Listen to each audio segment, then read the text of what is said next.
Two games I want to talk about real quick, Andy. 06, both of them 06, Clemson and Houston. Because I feel like those both have to stand out because Clemson, I mean, there's not many players. You lost 4 in a row and then finally beat them. Did you come in that game like, all right, I got to get this monkey off my back. We got to get this out of here. Honestly, I don't think I had even from being from North Carolina and only 2 hours away from Columbia, even me, I didn't realize even the rivalry between the Clemson intensity of it and Carolina. And it wasn't really a eye-opening experience to me until my freshman year, which a bunch of these dudes, and it even happened to me my senior year, man. My last football game was against those pumpkin head dudes in the upstate, and it's just one of those things that always just, you grind your teeth at and get mad at. You talk about the game gets faster, more intense. When it's that game when the lights cut on. And that's, even early on, even when Spurs, I mean, we should have won every single one of those games that we played Clemson. But the 06 games, man, I mean, obviously we came off that Florida game. Should have beat them. First had time them dead to rights. Second time I ever cried watching a South game. Man, and I was a 15-year-old boy crying. Oh man, I was sick. And honestly, I mean, outside of that catch, that was probably one of the best games I ever played in my life. I mean, honestly, I still tell people to this day that's probably one of the best games I've ever watched that South Carolina played but did not win. That was one of the most well-played games you'd ever watch. Yep. And so 06, so we just came. I can't even remember who we played previously before Florida. But anywho, our offense started getting hot because that was the thing. I think almost that last half of the year, like our offense was like number 2 or 3 in the SEC with efficiency, and that's what was nuts about. We had 2 walk-ons as starting guards. Well, Coleman and Seth Edwards. That's right. Yeah. And so both of them were playing guards. Chris White was a senior at the time. Yeah. I think Jabari was also a senior, unless he was playing I think Jabari was still playing at that time. Anywho, coming off that high game, we beat Middle Tennessee, obviously keeping the momentum. But going up to Clemson, man, obviously riding high. Clemson was a ranked opponent at that time too. And I mean, I think that was kind of, again, an era which things started changing for the better because we were down. Down by a lot, 14 or even 21, I think. Well, it was 21-14. Yeah. A crazy play right there before halftime. Yeah. We're on like the 15-yard line, ball's batted, D lineman catches it and turns it back for a touchdown. Yeah. Like Clemson is going bonkers. It is 28-14.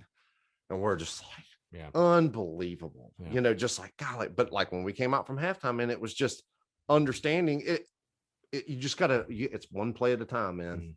And it was just like, we came out, scored a touchdown, came out, got a turnover, got the ball back, tied the game. And that was the thing. We scored all those points in the third quarter. No points were scored in the fourth quarter between either team. Yeah. And so, but even that game, and I actually saw Mike Davis last week. And if there's 2 plays that, I mean, I will forever remember in college outside of touchdown plays, it is Mike's touchdown to top the ball game against Clemson. Yeah. And it was a draw play. And the thing is, I mean, we just ate Clemson's lunch because they just kept sending Gaines Adams upfield like crazy, pass rushing. And it made it easy for us just with that heart. And that's Spurrier's true offense, is that pro style I formation under center. See, people think Spurrier just wants to throw it 50 times a game. He loves that. He loves the run. He loves under center and he loves the run game. And the thing is, it just creates such balance. But man, that draw play happened and that number was called, and pretty much my responsibility was, if it was on outside, I'd take the guy outside. If I had a guy on my outside shoulder, I had the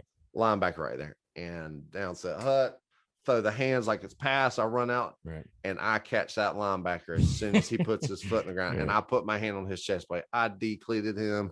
He fell to the ground and I went for more. I just went in straight for more. But when I got up off the ground and I looked up, I saw Mike spin in the air and score his signature. And man, I mean, I was celebrating like a kid all over again. Just losing your mind, just celebrating.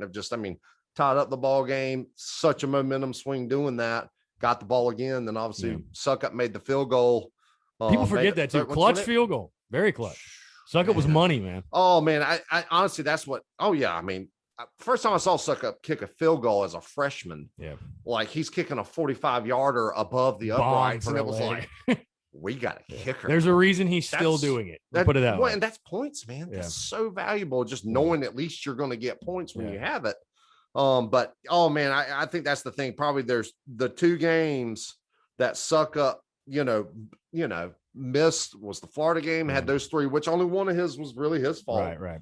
But then when we were down my senior year in 07 against Tennessee, we were down 21-0 at halftime, and the exact same thing. Right. Our offense caught fire at that moment. Yeah. We come back, Corey tied Boyd. up. Yeah. Yep. We tied the ball game up, went to overtime. They stop us, or they made a field goal. We went to make our field goal for overtime. He missed, lose ball game 24-21. Yeah. Nah.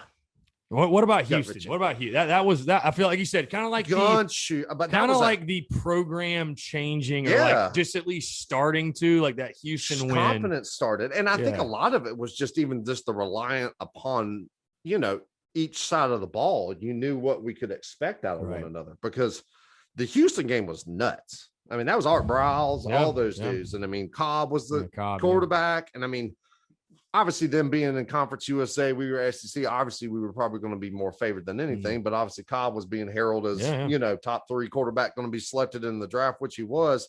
But I mean, it was just that whole game was just back and forth constantly. And I'll never forget. I don't even know what touchdown it was. I think it might have been after Sydney. One of Sydney's just crazy back of the end zone, going out of the end zone, put feet down, touchdown, and literally went up by 2 scores.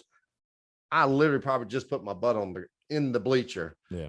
1 play touchdown by Houston. That was like, good God, that's going to be one of these games. It's going to be a shootout, but it was a fun game. I mean, obviously going to any bowl game, man. Yeah. I think, don't get me wrong. Obviously you want to go to anything New Year's Day or better.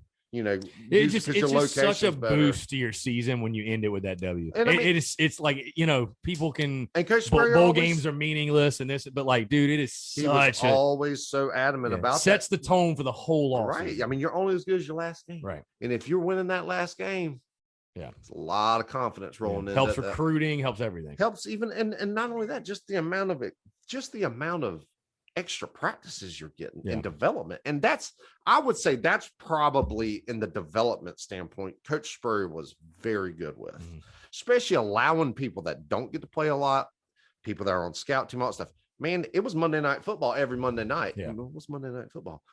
So the guys that are starting playing a lot, we're going through correcting mistakes, doing a little bit of game planning for that week. But then when Monday Night Football would happen, all the guys that are on scout team, walk-ons, freshmen that are redshirt, all this stuff, it would literally be offense against defense. Yeah. And it was coaches calling our ball plays, their ball plays, and they would go out there and play full sprint. But at least people are developing, they're competing. Getting the opportunity to. Right. And and if they're showing something flash, they're getting an opportunity. Yeah.